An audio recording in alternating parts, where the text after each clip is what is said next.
My people, what's up? How you doing? It's your girl. Move close. A drama ensued, which many of you must have heard about, in Niger State recently. Some imams announced that 100 girls, some of them orphans, would be getting married in a mass wedding that will be sponsored by the Speaker of the Niger State House of Assembly. By the way, one of the reasons that they wanted to marry off these girls, according to the Speaker, knew was to prevent fornication. Excuse me. What is fornication? When the Minister of Women Affairs heard about this mass wedding, she was upset. She went and got a court injunction to halt the wedding preparations while they do investigations, especially into the ages of these girls, just to prevent underage marriage. I would prefer carry out investigation, check out these children's ages, check out if their consent was sick, and then look out for those their spouses. What do they do for a living? Can they actually take care of these children? Carry out blood tests. Go out there and see sickle cell anemia. So many innocent children come into this country and they keep suffering from this kind of illnesses. So there are certain things that must be checked, not just to gather them as if we're selling a bunch of bananas. Wow, guys, everything she said makes total sense. If you are not looking at this from a cultural or religious perspective, she's looking out for the best interest of the girls. I know that Madame is also controversial. She has her own issues, but on this case, she was trying to look out for these girls. But when she did that, when she challenged this wedding, the imams in Niger State got upset. They had a 2-hour emergency meeting on the minister, in fact, called. Arising from a 2-hour emergency meeting, the Forum of Imams and other Islamic organizations in Niger State, in a 4-point resolution, has demanded the immediate sack of the Women Affairs Minister. We also call on Mr. President to use his good office and sack that woman. They called press conference. They said they called on the president to fire this woman, that she's not fit to be a minister. In fact, they gave her a 7-day ultimatum to take back her words. The Imams Forum and heads of other Islamic organizations in Niger State have given an ultimatum of 7 days to the Minister of Women Affairs, Uju Kennedy, to withdraw statements and threats issued against the Speaker and the entire Muslim community of his legal action. Excuse me, where were these men when bandits were attacking their community? I feel it's unhealthy for somebody to come in, let me call it a political propaganda. We will not accept that. You will not accept, of course you will not accept. You should immediately suspend that minister. If not, because she's trying to cause crisis. I'm sorry, but I'm really surprised by how passionate these men became when it came to the issue of marrying off young girls. Since bandits have been attacking their people, you did not give the president 7-day ultimatum to ensure security. You did not give your governor 7-day ultimatum to ensure security while your people were being killed. When it came to issue of life and death, guys, do you know the meaning of misplaced priority? Because you're not putting the same energy into asking for better governance. Now, as expected, people were upset on social media. Some people even believe that these imams were even more upset because the minister is a woman. That's because she's a woman, she has no right whatsoever to interfere in their affairs. But she's not interfering in their affairs, she's interfering in the affairs of the girls. She's the Minister of Women Affairs. Sadly, the minister did not win this fight. Although they told her that the wedding would not take place, but guess what? It did. Will the marriage still continue? Because we are understanding that they are disaggregating some of them who are younger and removing them and looking for those who are older and are amongst them to marry.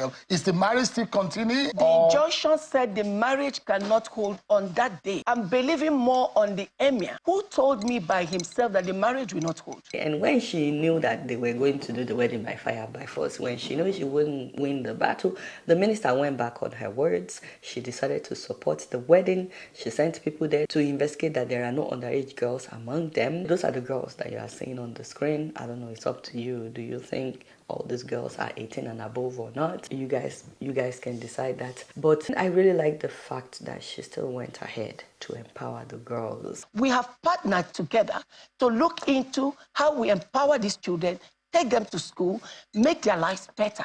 And I'm starting on Monday or Tuesday to start getting them bank accounts organizing them, and equally organizing small phones for them for easy communication. She gave them some items, including 10 POS, point of sale machines, so that some of them can have a job with that. 100 wrappers, I guess, for them to carry their babies when they start having kids. Sanitary pads, 350 bags of 10 kg rice, so each girl will get like 2.5 bags of rice, I guess. Genotype lab test, which is great, although they should have done that. They should have done the genotype test before agreeing to marrying anybody. A medical doctor, Yusuf Salisu, employed by the Emirates to conduct some basic tests such as HIV, AIDS, hepatitis, genotypes and others, submitted his results affirming that all the girls are fit and ready for the marital journey. She's also digging 2 boreholes in their communities. She's giving the girls an opportunity to open a bank account, and she's offering scholarship opportunity to university level for any of them that would like to be educated. The minister's team also inspected the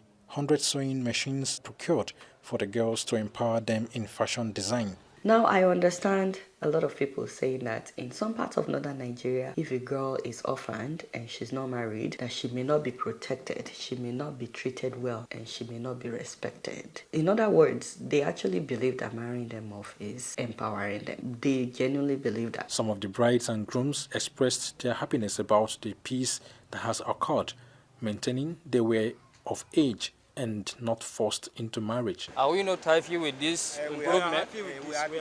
And some people are also saying that some of the girls were about to get married when the bandits killed their parents, and that some of the girls were actually married prior, but the bandits killed their husbands, so now they are remarrying. I understand all of that, and I understand the importance of culture and religion. But it breaks my heart that a lot of times we tend to do these things blindly. Culture and religion is like one way for so many Nigerians. We don't even ask questions if a practice, a cultural practice, is not of utmost benefit for some group of people. People don't like to change, especially if they are benefiting from a cultural or a religious practice. I'll be honest with you guys, there's a reason why northern Nigeria remains the poorest part of the country. It doesn't make any of us happy, because if we are seeing progress in other parts of the country, but one part is not progressing, it is affecting all of us. I mean, Boko Haram terrorists,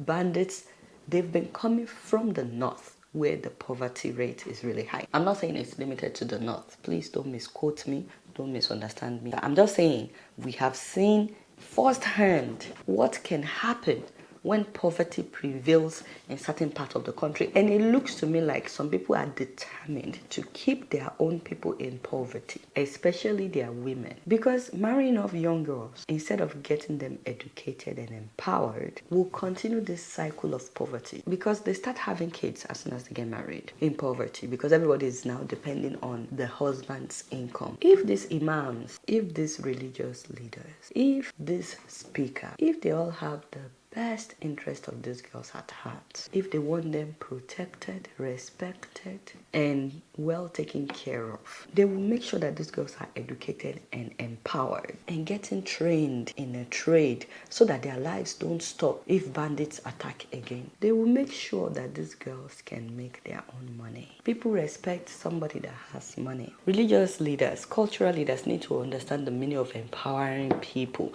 To empower somebody means to give them power. You know, empower. Power. To give them rights, to give them authority. It's not supposed to be based on whether they are married or who they marry. One of the ways of having power and rights and authority is to make your own money anywhere in the world. Marriage is not empowerment. Even though I understand that the society may respect them if they are married.